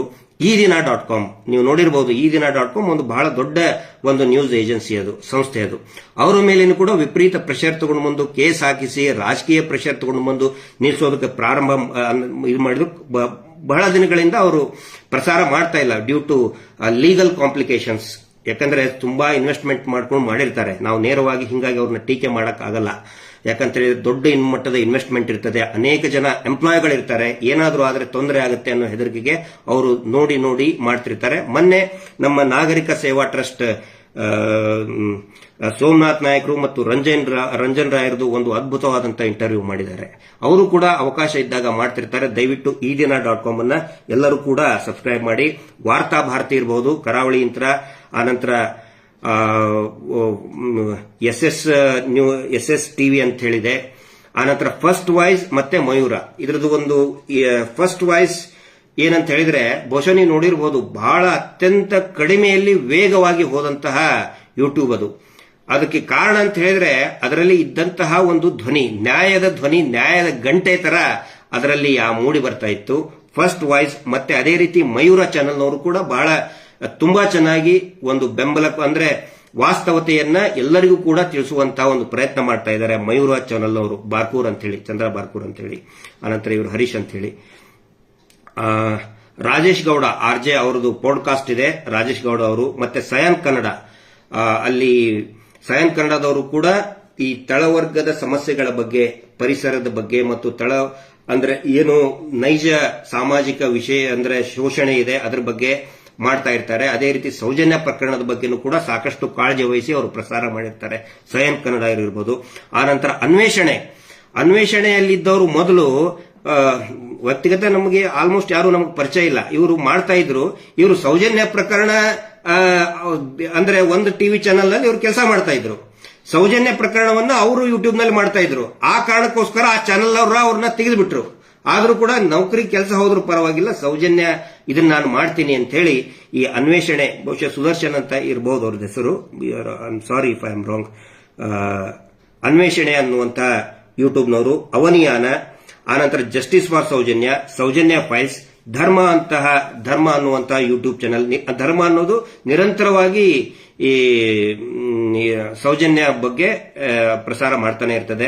ಆನಂತರ ಕುಂದಾಪುರದಿಂದ ಶಿವಾನಂದನ್ ಅವರು ಶಿಮಾ ನ್ಯೂಸ್ ಅಂತ ಅವರು ಮಾಡ್ತಾ ಇದ್ದಾರೆ.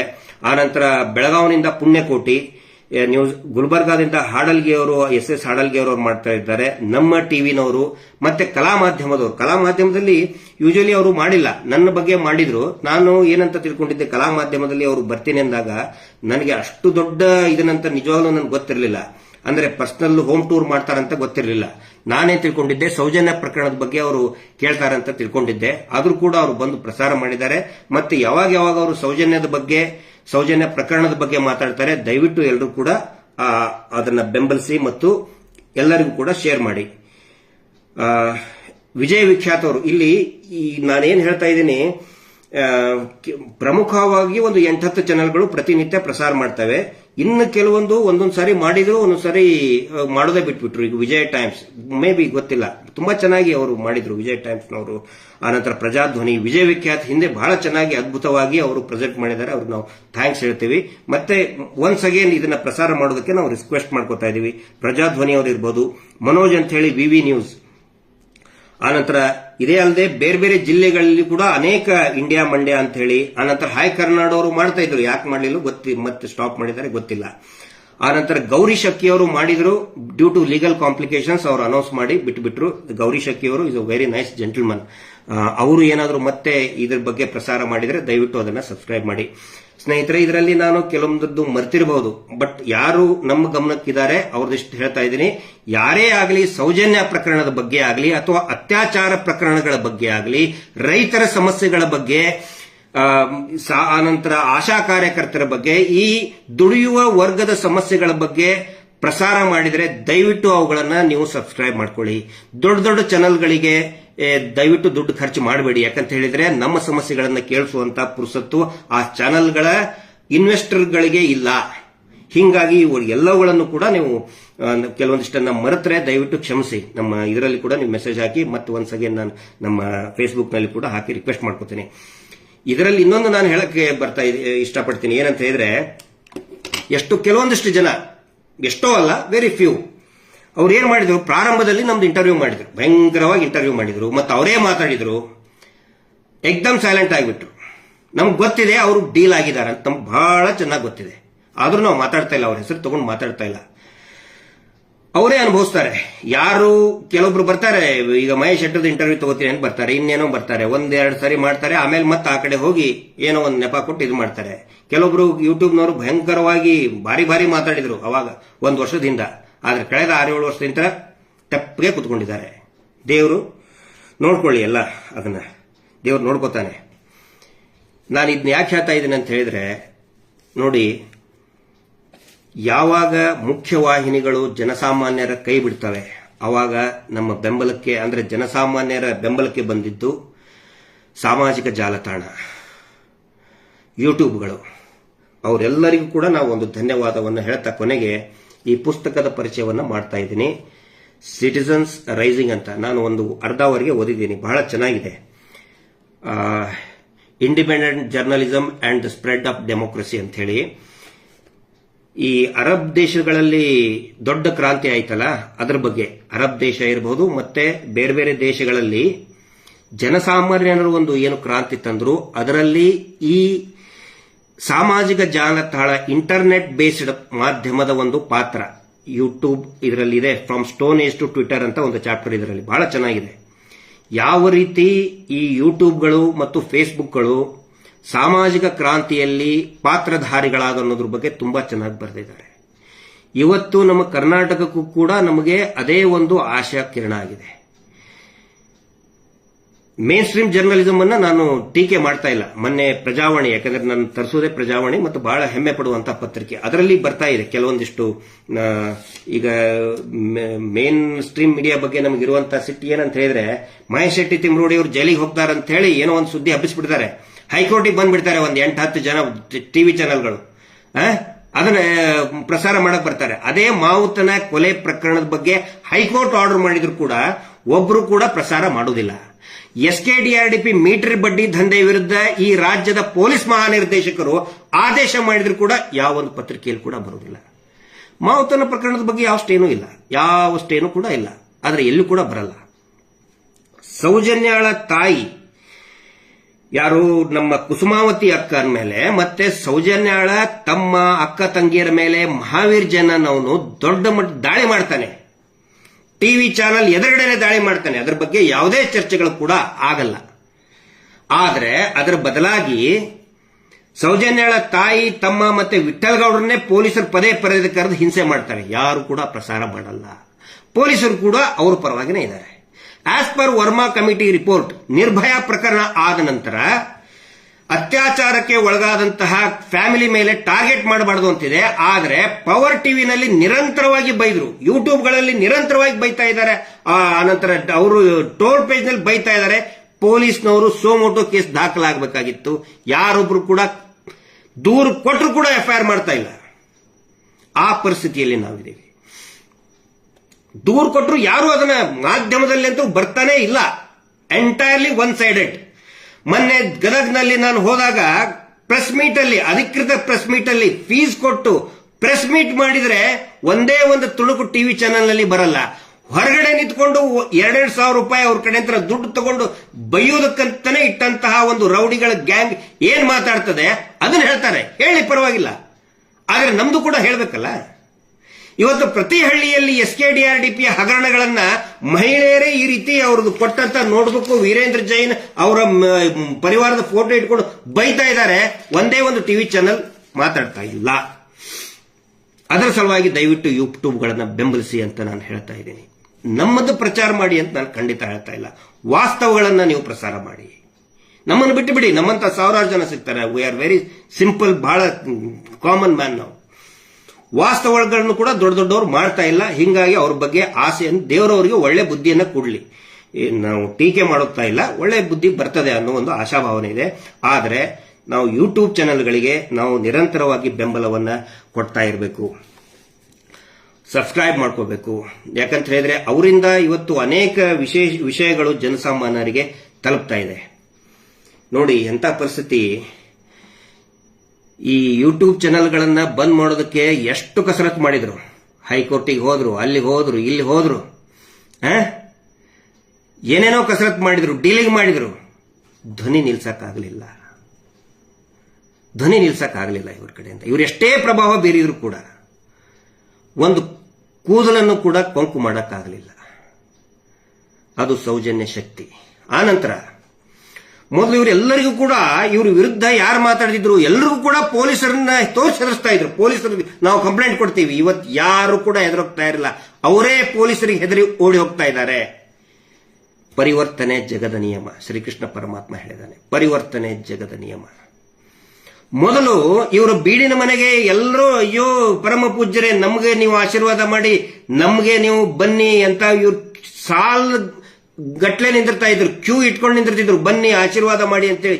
ಈಗ ಇವರು ಎಲ್ಲರಿಗೂ ಫೋನ್ ಮಾಡಿ ಹೇಳ್ತಾ ಇದ್ದಾರೆ, ನಿಮ್ಮ ಊರಲ್ಲಿ ಏನಾದರೂ ಫಂಕ್ಷನ್ ಇದೆಯಾ? ಆಯ್ತು, ನಾನು ನಿಮ್ಗೆ ದುಡ್ಡು ಕೊಡ್ತೇನೆ, ನನ್ನ ಕರೆದು ನೀವು ಸನ್ಮಾನ ಮಾಡಿ.